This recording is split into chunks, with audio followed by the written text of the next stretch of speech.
Bago ang lahat, napakamura na lang ngayong araw sa Shopee itong 13 style high quality Stephen Curry jersey mga kaibigan, nakasale po siya na dati ay mabibili pa ng 266 ngayon ay mabibili na lang siya ng 193. Kaya ano pang hinihintay nyo?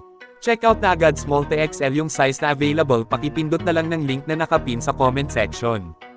Maraming salamat. So noong nakaraan pa hanggang ngayon ay matunog pa rin po ang storyang Westbrook sa Kings, interesado nga daw ang Sacramento na kunin si Russ.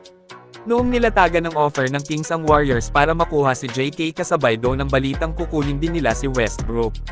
Si Kuminga at Russ ang galaw na plano talagang gawin ng Kings ngayong offseason, ayon po yan sa maraming report. Itong si Brody sa Kings mukhang fit siya sa team, kabang-abang kasi ang samahan nito kina Zach LaVine at DeMar DeRozan, kung matuloy sure ball na kakaiba itong mga kaibigan. Yung gusto naman ni Kuminga na maglaro sa Sacramento ay mukhang may chance na yata na matuloy ito. Dahil ayon po sa lumabas na bagong report ngayon lang ay talagang ne-reject ng Warriors front office ang gustong kontrata ng kampo ni JK, ito ay 3-year na $82 million. May report din ang lumabas na walang planong isama ng GSW sina Buddy Hield at Moses Moody sa Kuminga package. Sa madaling sabi, tanging si JK lang po talaga ang gustong alisin ng Warriors sa grupo nila. Masakit ito para kay Kuminga. Well, titingnan natin ang mga susunod na araw kung ano ang mangyayari dito.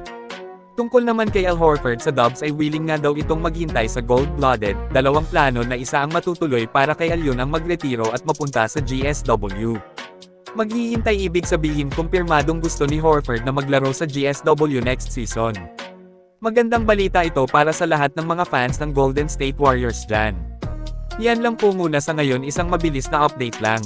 Bago tayo magtapos ay sipatin natin ang husay ni Al Horford at isipin kung gaano magiging napakalakas ang GSW kapag nakuha nila ito.